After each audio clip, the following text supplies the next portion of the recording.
எல்லாம் சரியா பண்ணிடுவேல, எந்த இஷ்யூ வரக்கூடாது, முக்கியமா நமக்கு எந்த லாஸும் வரக்கூடாது. நமக்கு இந்த ப்ராஜெக்டோட ப்ராஃபிட் வந்து 20% எந்த ப்ராப்ளமும் இல்லாமல் மேனேஜ் பண்ணிக்கலாம். பட் நம்ம அங்கே நல்ல ஒர்க்கர்ஸை போடணும், இல்லைனா டைமை ட்ராக் பண்ணிடுவானுங்க. ஓகே, அதை பண்ணு. By the way thanks. சரி, அப்புறம் உங்களுடைய அந்த சிங்கப்பூர் ட்ரிப் பிளான் என்னாச்சு? போகணும்டா, இன்னும் பிளான் போடல. அதுக்குள்ளே தான் இந்த பிரச்சனை வந்துருச்சு. பை த வே நான் ஒரு ஈவி கார் பார்த்து வச்சிருக்கேன், கார் மாற்றலாம்னு நினைக்கிறேன். அதை பற்றி நீ என்ன நினைக்கிற? ஈவி கார் தான் மேம் இப்போ ட்ரெண்டு. மெயின்டெனன்ஸ் லோ, எண்ணெய் ஊற்ற தேவையில்லை, கரண்டில் சார்ஜ் பண்ணால் போதும். ஸோ எனக்கு தெரிஞ்சு அது ரொம்ப ரொம்ப சேஃபான ஒரு காரு. ஆமாம், உங்கள் கார் நல்லா தானே இருக்கு, ஏன் மாற்றுறீங்க? இல்லைடா, நிறைய பிரச்சனை கொடுக்குது, எனக்கே தலைவலி வந்துச்சு. ஆனால் நான் இதோட டெஸ்ட் ட்ரைவ்க்கு போயிருந்தேன், செம்மையாக இருக்குடா. கார் சஸ்பென்ஷன், ஸ்பீடு எல்லாம் பக்கா.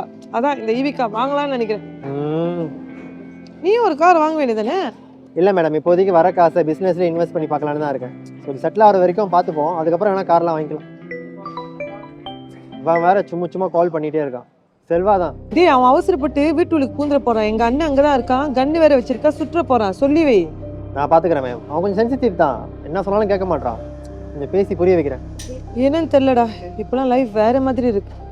நிம்மதியாகவே இல்லை, தூங்க முடியல, எதையும் மிஸ் பண்ணுற மாதிரி இருக்கு. எனக்கும் அப்படி தான் மேடம் இருக்குது. வித்தியா என்கிட்ட எதுவும் மறைக்கிற மாதிரி இருக்குது. அதுதான் என்னன்னு தெரிய மாட்டேது. என்னடா சொல்கிற? அவள் யார் கூடயும் ஃபோனில் பேசுகிறா, யார் கூட பேசுகிறான்னு தெரியல. கேட்டால் ஃப்ரெண்ட்ஸ்னு சொல்கிறா. அவருக்கு ஃப்ரெண்ட்ஸ்னு அப்படி யாரும் இல்லை, ஆன்லைன் ஃப்ரெண்ட்ஸ்னு சொல்கிறா. எனக்கே பயமாக இருக்குது. இந்த காலத்தில் எல்லாரோட டாக்ஸர் அவங்க ஃபோனில் தானே இருக்குது. இப்போ நான் ஃபோனை செக் பண்ண ஆரம்பித்தா அவளை சந்தேகப்படுற மாதிரி ஆயிரும். அதுக்கு ரிலேஷன்ஷிப்பே பாதிச்சிடும். நானும் அவளை சந்தேகப்படுற ஆளும் கிடையாது. எனக்கு அவள் மேலே நம்பிக்கை இருக்குது. இருந்தாலும் அவள் யார்கிட்ட பேசுகிறான்னு தான் தெரியல. அப்போது அவகிட்ட டைரெக்டாக கேட்டுரு.